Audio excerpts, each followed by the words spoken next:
Having learned about the mechanism of operation of a laser, let's move on to some practical lasers, and let's begin with the ruby laser. Historically, ruby laser was the first laser invented by Theodore Maiman in the year 1960. And ruby laser belonged to the solid state laser. By solid state laser we mean that the active centers are fixed in a crystal or glassy material. So this is also called doped insulator lasers. And ruby laser rod is actually the material comprising of ruby laser rod is aluminum oxide Al2O3, which is doped with chromium ions with a concentration of about 0.0405 percentage by weight.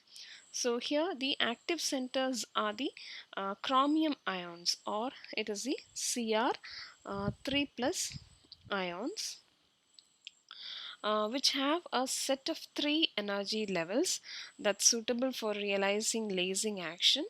And here aluminum and oxygen will be inert.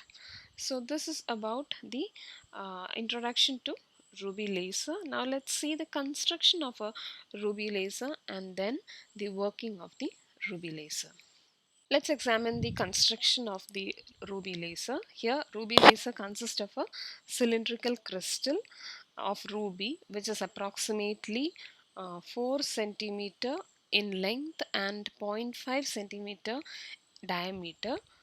Ends are flat. The two ends are flat, and one is completely silvered and the other is partially silvered. So the silvered ends form the resonant cavity or the Fabry-Perot resonator. Now this ruby rod, you can see here, it is placed in a helical flash lamp here. This flash lamp is filled with xenon, and hence it is also known as xenon flash lamp. And the xenon flash lamp, it's connected to the capacitor, which discharges a few thousand joules of energy in very few seconds, milliseconds, and this result in the power output of few megawatt. So here flash lamp actually works as the optical pumping system. So if you analyze the parts, we have the chromium ions, which are the active centers, the optical resonant cavities formed by the silvered ends, and the flash lamp will act as the pumping system constitute, and hence we have the three important components of the laser here. Now moving on to the working of the laser. So in the working part, as you can see, the ruby laser uses a three-level pumping scheme, which have been discussed in the before videos. So this is a three-level pumping scheme. Now when the flash lamp is switched on, xenon will discharge an intense white light, which lasts for a few milliseconds. So chromium ions, Cr3 plus ions, are excited to the energy bands E1 and E2 by the blue and green components of white light. The energy levels in these bands, say E1 and E2, that will be very having a very short lifetime, that is 10 power minus 9 second. So what they do is they will undergo non-radiative transition to the metastable state M. Now the metastable state will be having a lifetime nearly 1000 times that of the excited state E1 and E2 levels. So chromium ions will try to get populated in the metastable state, and we have seen why metastable state is important in the lasing action beforehand itself.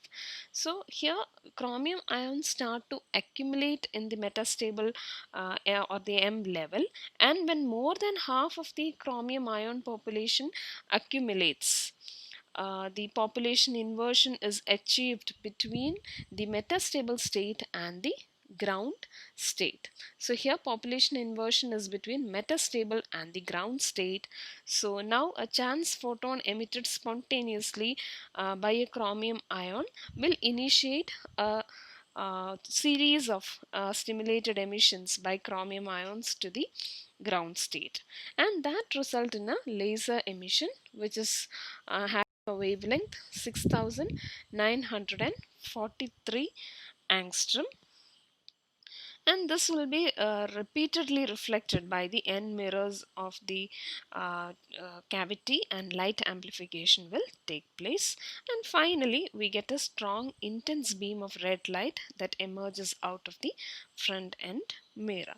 So this is how a ruby laser works, and ruby laser is a 3-level lasing system. Thank you.